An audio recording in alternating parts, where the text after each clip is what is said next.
the ancient city of Sonargaon is one of Bangladesh's most significant and visited heritage sites.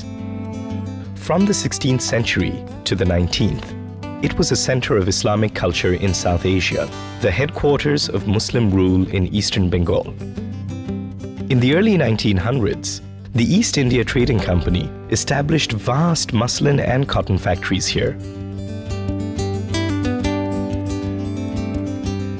But after partition, the city was abandoned. Its buildings were looted and its structures fell into disrepair. Now, a race is underway to save the city from the ravages of time.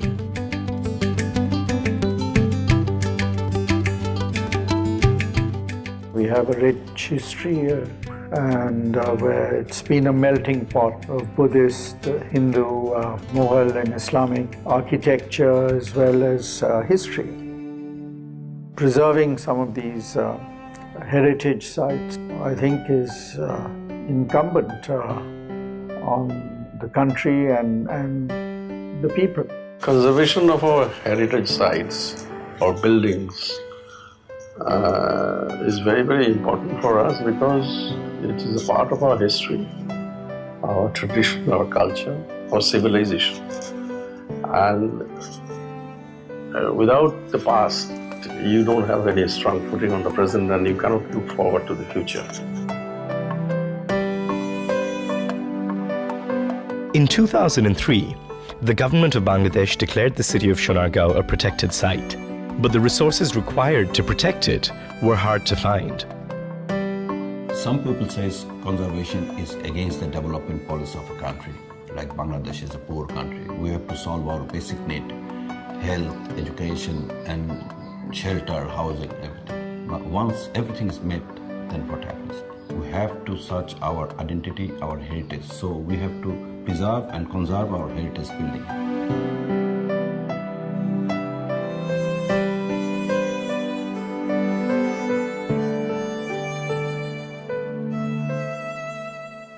For Sonargaon, 2012 was a turning point. For the first time, Bangladesh's Ministry of Cultural Affairs partnered with the Korean garment company Youngone Corporation on a major preservation project. It's unique because this is the first of its kind in Bangladesh for a private sector company like Youngone Corporation to take up the restoration of a famous heritage site. Well, it happened because the chairman of Youngone, he is a connoisseur of art and culture. Actually, the restoration is not my profession. This is something I do for for my satisfaction, for the satisfaction of my friends, families, and people around me. Mr. Sung's first project was his ancestral village home in Korea. After working in Bangladesh for over 30 years, he wanted to apply what he'd learned. Chairman Sung really wanted to leave a legacy to the people of Bangladesh, and particularly the younger generation who would be proud to relive the glorious past as reflected in the heritage sites. Mr. Sung was especially interested in one of Sonargaon's grandest structures, Baro Sardar Bari, a vast complex covering over 27,000 square feet, with over 80 rooms spread across 3 buildings. Baro Sardar Bari is, most of it is a recent structure. It is easy to restore those buildings which we have many contemporary buildings there because it's similarly built. So learning is very quick that way. But condition of this building was pretty bad. So it was not easy to really figure out what really true building this one is. Restoring the complex presented a formidable challenge. The condition of this building was pretty bad. It was in a state of utter decay with parts of it crumbling.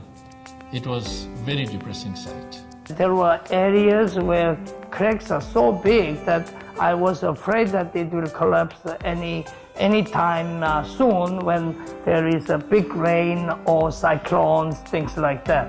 So I chose this building to prevent that happening here. Mr. Sung knew he would have to assemble an experienced team.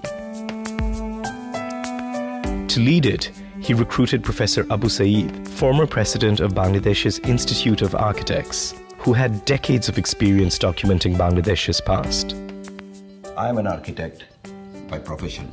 My profession is to design new building, design new environment. But as a conservation architect, I have another challenge. This challenge is to find out the original design designed by the original architect of that building.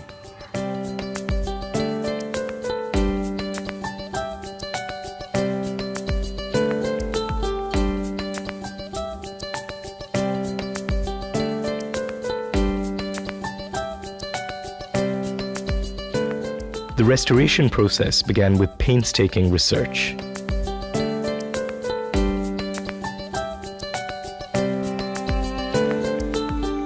First step of conservation is the documentation. Documentation means measure drawing, photogrammetry, and videography. If we make some mistake, it can be reversible through this documentation. Documentation is a very painstaking job. It took around 12 months. A lot of students, young architects were involved in this process, and through this process, we could find out the original history of this building, original construction system of this building.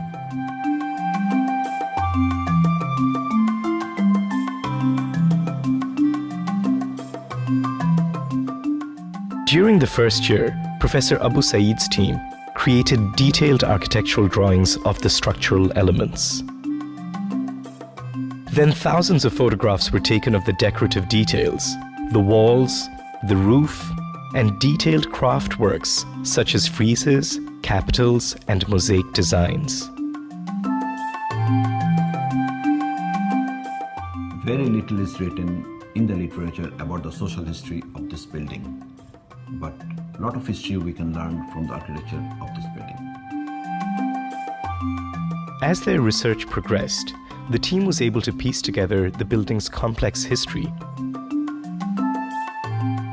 A walk through this building is an architectural journey through timeline. This time started from the Mughal period, end up with colonial period. And the history of this building started around 500 years ago with this Mughal structure and end up in 100 years ago with these colonial buildings. The oldest building in this complex, I think it was built during the Musa Khan period. In Sonargaon, there exists another building which is called Musa Khan Gate. This building has exact facsimile or resemblance with that Musa Khan Gate.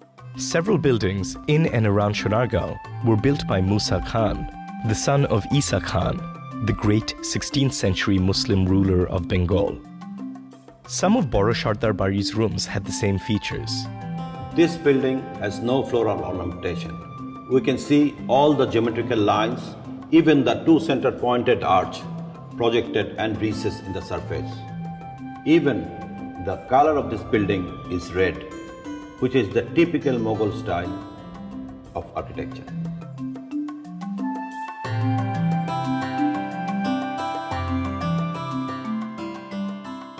Where we are standing is the colonial part, the latest addition of this whole complex. These are the features of colonial architecture. We can see the capitals, friezes, and the ornamentations. All the colonial features here were borrowed from England and adapted in Bengal with local craftsmen and local building material. The next step was to determine how the building had been used.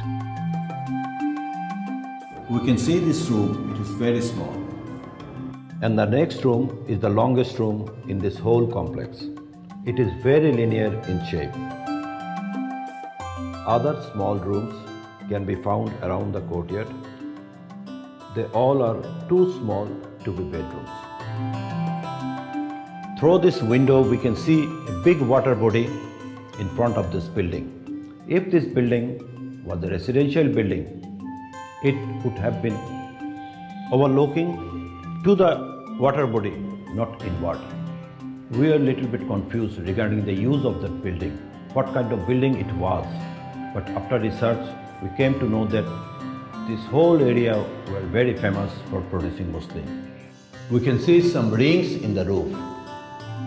It indicates that some machine was hanged from the roof. It is our hypothesis that the long, narrow rooms were used for the handloom machine, and the small rooms around the courtyard were used for the guests who came from the auction. In the conclusion, we can summarize that the whole complex were used for small textile industry or small cotton industry. With the research phase of the project completed, the next stage could begin to stabilize the structure. The toughest challenge was that the building was subsiding. It was around 6 inches tilted towards the water body. The reason behind the tilting was the sliding of the subsoil towards the water body. As per recommendation of the structural engineer, we have to insert pile, but we could not use normal pile because the whole building would collapse with the vibration. So, we have to use the frictionless pile or vibrationless pile, which is very rare in Bangladesh. We have done it successfully.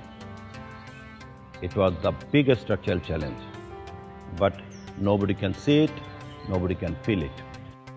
With this work completed, the team could finally turn their attention to the restoration itself. But first, they had to find the craftspeople who were able to reproduce the traditional construction techniques.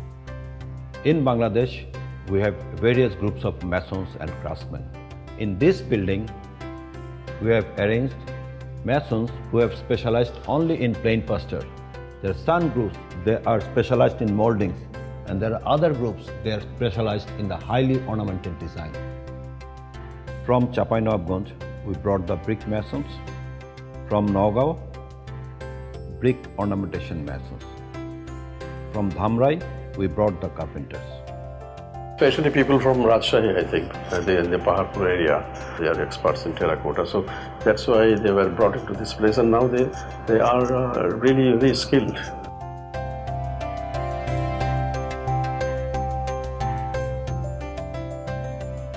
These craftspeople used techniques that had been handed down over generations. Each locality has developed a special type of craftsmen or masons, generation-wise. Our goal is to promote them, train them to survive the original technique. All the original wooden doors, windows and handrails were missing. During our research, we have undertaken a thorough survey so that we can find the original design. We spent a lot of time making this kind of shutter windows and training the craftsmen so that this technique can be used in modern buildings also. For other parts of the work, new techniques had to be developed, such as how to deplaster the interior and exterior walls, removing layers of cement applied during previous renovation efforts, and revealing the original lime mortar. The big challenge was to find out the correct proportion of ingredients used in the mortar and the plasters. We used local bonding materials, but the proportion of the mortar and plaster were not written anywhere. That's why we had to experiment with different proportions with different samples. We tried month after month. We tried it and dismantled it and made it and again dismantled it. At last, when we found the proper combination, we left it.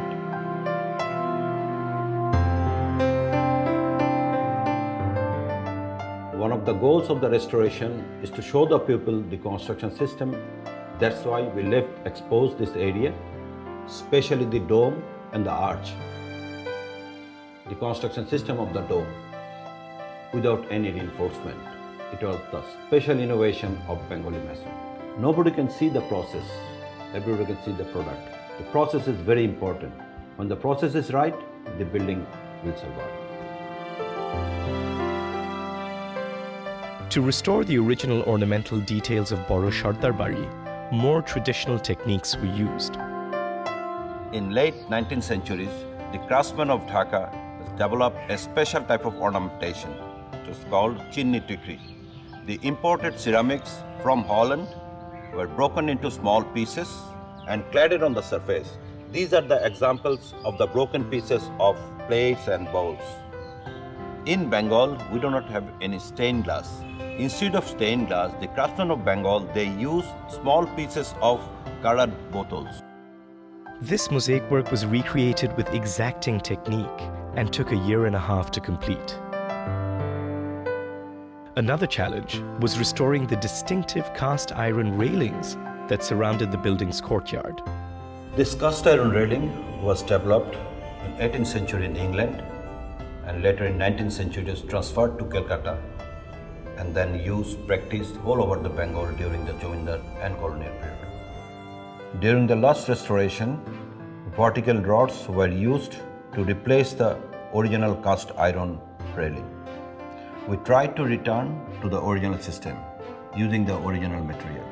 After producing the cast iron railing, we observed that it's very heavy. Probably the building cannot take the load. That's why we have replaced the original material.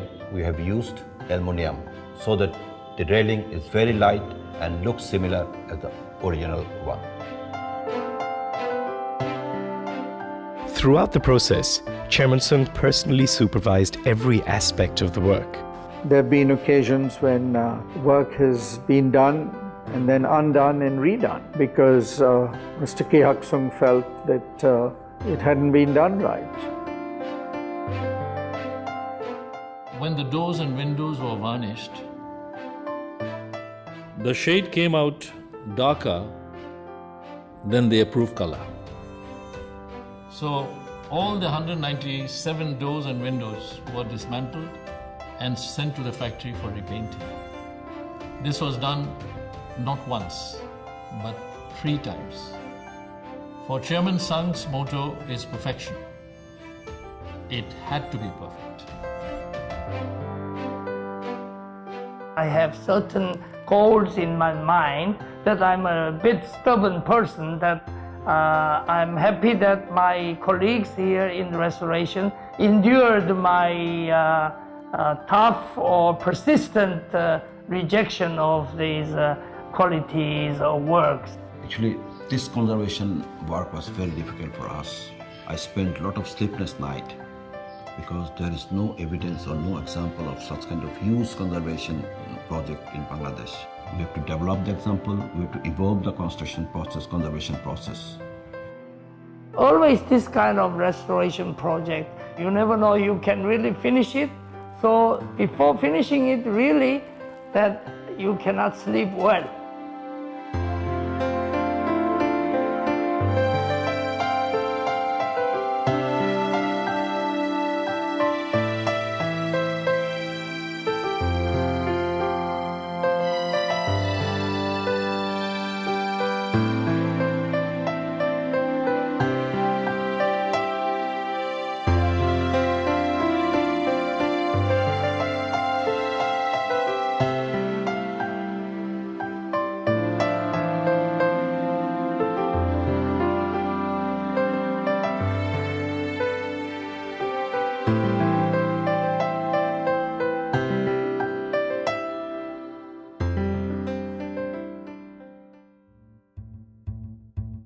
In 2017, 5 years after the work had begun, the chairman personally approved the final restoration. Overall execution procedure was very smoothly done. All the decors of this one has been executed beyond my expectations. We were lucky that we could overcome all and could accomplish it to this state. The main goal of conservation is to prolong the life of a building. I think we were successful.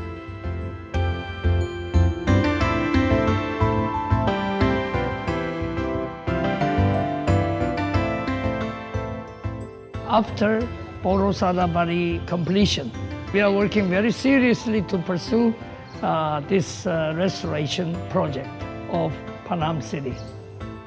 This kind of restoration project is really to be built into the culture of Bangladesh, so that Bangladesh people can enjoy and be proud of what their ancestors done before.